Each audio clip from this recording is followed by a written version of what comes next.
warahmatullahi wabarakatuh. Kepada Allah Subhanahu wa taala, Tuhan yang Maha Esa, kita berlindung dari segala godaan, rintangan, dan cobaan yang ada di muka bumi ini. Semoga kita terhindar juga dari musibah.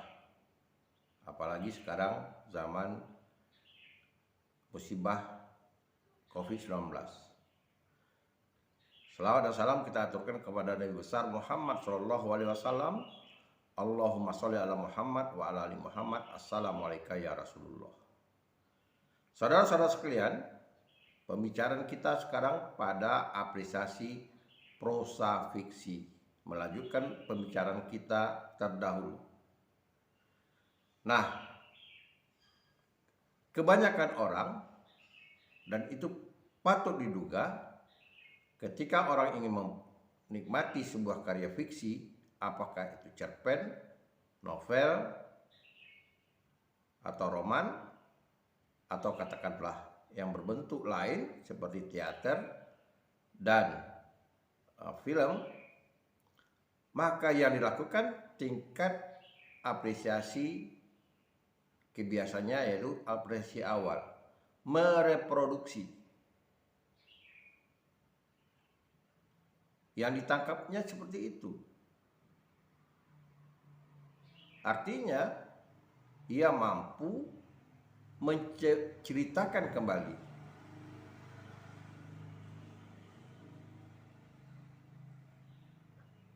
Hanya saja, terkadang kita melakukan apresiasi itu dalam artian sinopsis cerita yang singkat. Kita tidak biasa mengapresiasi itu dengan kegiatan menulis. Nah, sekarang mari dibiasakan Anda menonton atau Anda membaca, lalu Anda mereproduksinya dengan gaya bahasa Anda. Dengan gaya bahasa Anda. Karena memang yang ditangkap pertama sekali adalah cerita. Biasanya pada cerita yang punya kenikmatan tersendiri itu jauh lebih cepat kemampuan otak untuk menyerapnya. Tapi cerita-cerita yang kurang enak justru ada kalanya pada pertengahan jalan pikiran orang akan menolaknya sehingga tidak terkonsentrasi. Nah, ini masalah selera. Seharusnya pada kegiatan apresiasi kita singkirkan dulu selera itu. Masalah suka dan tidak suka. Harus kita lebih objektif, kita baca bagaimana daya tangkap kita, kemampuan kita mengapresiasi, kita mengulanginya lagi dan dapat diekspresikan dalam bentuk lisan atau tulisan. Yang kita katakan ada sinopsis cerita. Nah, sinopsis cerita ini kalaulah kita bagikan pada 2 atau 3 orang siswa atau mahasiswa, cerpen yang sama bisa jadi cara penangkapan itu berbeda ketika kita minta laporannya dalam bentuk cerita, lisan atau tulisan. Ada yang tangkapannya itu pada poin-poin penting saja, alur-alur besarnya saja. Tapi ada yang memahaminya atau menghasilkan, mereproduksinya sampai kepada tokoh-tokoh sampingan yang paling kecil. Seperti duplikat dari cerita yang sebenarnya.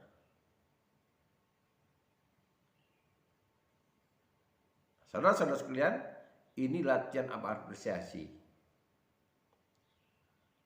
Latihan kedua yang kita apresiasi itu adalah itu secara umum, secara global.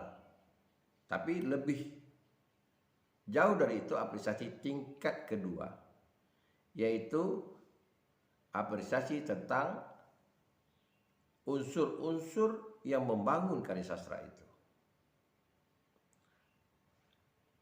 Lebih spesifik lagi, kita mendeteksi unsur-unsur itu. Nah, karena unsur-unsurnya itu lapornya akan banyak, kalau dilaporkan itu akan lebih panjang daripada sinopsis, reproduksi dari apa yang kita minta atau yang kita buat.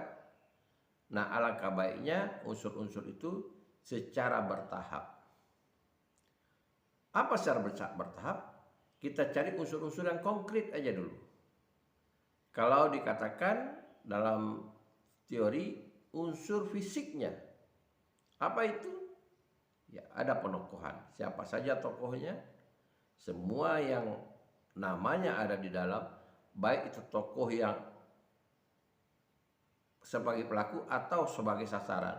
Maksud saya, ada tokoh yang abstrak yang disebutkan namanya, tapi dia tidak hadir di dalam itu kita sebutkan. Dan kita bisa pilih-pilih akhirnya nanti berapa kali tokoh itu disebutkan. Kalau berdasarkan teori tokoh, mencari tokoh utama, maka kita akan dapat sekaligus mengapresiasi siapa tokoh utama. Kalau kita sudah menelinya, sambil kita mengamati, mencermati tokoh, nama-nama tokoh, lalu berapa kali dia tampil. Berarti sekali meraku dayung, 2-3 pulau terlampai. Kita apresiasi unsur itu. Sekali lagi, kita dengan menelinya dan kita tahu ada beberapa yang dapat kita untuk tokoh. Yang pertama, kita tahu jumlah tokoh. Yang kedua, kita tahu karakter tokoh-tokohnya. Yang ketiga, kita tahu siapa tokoh utama, siapa tokoh pendamping atau sampingan. Karena dari jumlah muncul. Karena ada teori mengatakan tokoh utama adalah tokoh yang banyak muncul. Karena itulah pusat ceritanya. Itu pusat ceritanya. Dan berarti kita bicara tokoh sebagai satu unsur intrinsik dan penokohan karakternya. Kemudian kita bicara tempat, setting tempat. Setting tempat, ya kalau kita mau pisahkan dengan setting waktu juga boleh. Tapi kalau kita mau seiringkan dengan setting, karena sama-sama setting, tempat biasanya di waktu. Kita bisa amati tempatnya di mana, atau settingnya di mana. Nah, kalau kita sudah mengetahui itu, bisa jadi kesimpulan kita berapa tempat yang dipakai sebagai terjadinya peristiwa alur. Bisa jadi ada satu tempat berkali-kali peristiwa itu terjadi. Berarti ada pusaran tempat. Ada pusaran tempat. Tetapi kalau misalnya tipannya pindahnya tidak berulang ke tempat yang semula, berarti tidak ada tempat yang dominan. Tidak ada tempat yang dominan. Sama halnya dengan tokoh, kita mau melihat seberapa kali tempat itu dipakai. Nah, lalu kita cermati lagi, kapan tempat itu dipakai? Siangkah, malamkah? Karena itu setting waktu. Nah, kita bisa menginterpretasikan tempat itu dengan waktu terjadinya peristiwa. Bisa jadi tempat itu mempengaruhi peristiwa. Sebagai apresiasi, kita bisa mengaitkan dengan watak misalnya. Tempat itu yang membuat situasi menjadi harus terjadi peristiwa atau konflik. Bisa jadi. Lalu apalagi unsur yang kita mau apresiasi kan? Ya kita cermati lagi yang unsur fisik di fiksi ini. Alur. Nah, tentu ada iringan dengan tokoh, dengan tempat. Alur cerita. Dimulai dari yang bagaimana? Pola alurnya. Apakah tradisional, urutannya normal, dari mulai preposisi sampai komplikasi, sampai klimaks, atau klimaks dan penyelesaian. Itu alur yang dikatakan alur tradisional. Atau peristiwa itu tidak mengikuti tahapan-tahapan alur. Nah, di sini kita bisa juga mengapresiasi, oh, pengarangnya atau sastrawannya, pola pikir tradisional atau pola pikir klasik dengan alur peristiwa yang normal. Kalau tidak, dia berpikir secara modern, tidak sistematis. Dia berdasarkan konflik misalnya.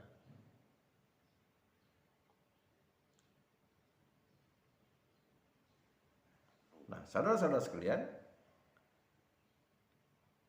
begitu juga pada unsur-unsur yang lain dari unsur puisi. Itu puisi tersurat. Unsur tersurat, fiksi yang tersurat. Unsur fisik yang tersurat, yang dapat dikasat mata. Yang tidak dapat seperti tema.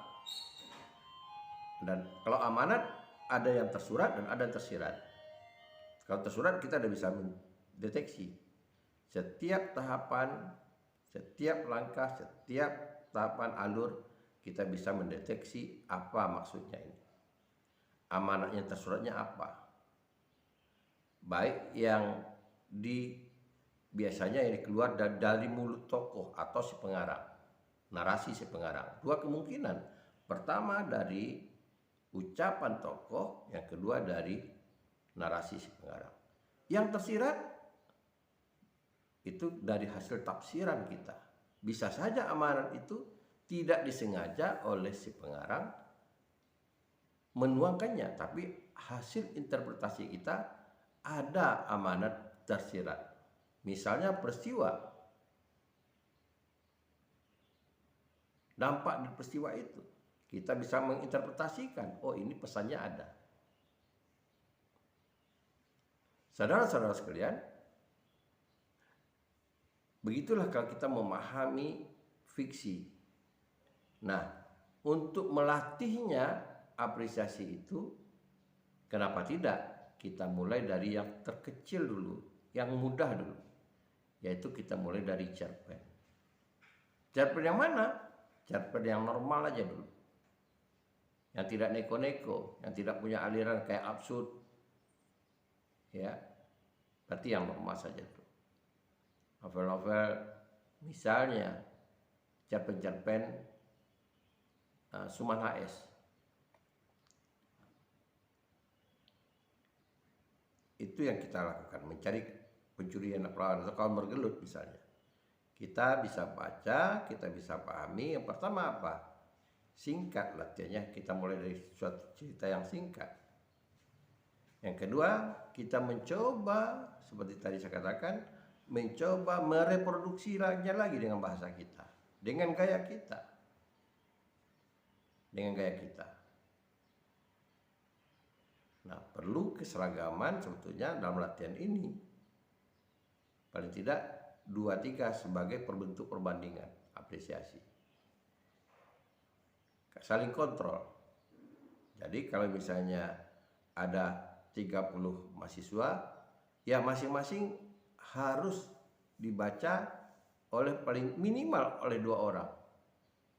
Jadi dia ada perbandingan hasil reproduksinya, hasil kerja apresiasinya. Dan berlanjut tahapan-tahapan yang kita mau cermati. Tahapan-tahapan yang mau kita cermati dari mulai secara umum, kita membuat sinopsisnya, kita menuntut apresiasi, mereproduksinya dengan gaya kita. Nah, kemudian mulai kita yang langkah kedua, menginterpretasikan dan mendeteksi riset kita terhadap unsur-unsur fisik yang ada. Jadi mulai misalnya dari penokohan, tempat setting, alur cerita, semuanya kita deteksi. Baru kemudian kita berangkat kepada yang abstrak. Amanatnya apa saja? Karena amanat itu ada 2. Kalau tersurat sudah masuk ke tahapan yang tadi. unsur alur.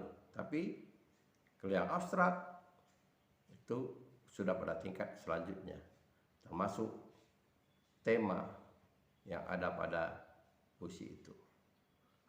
Mari kita berlatih tahapan-tahapan apresiasi puisi ini, apresiasi fiksi ini, seorang lagi apresiasi fiksi ini, dan kita mulai dari tahapan mengambil atau memilih cerpen.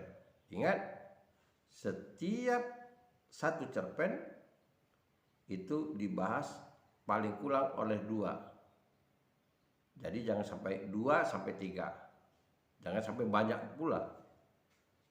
Ya, 2 hingga 3 idealnya. Kenapa? Supaya ada perbandingan, saling mengoreksi antar mahasiswa.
Sampai di sini dulu pembicaraan kita tentang apresiasi prosa fiksi.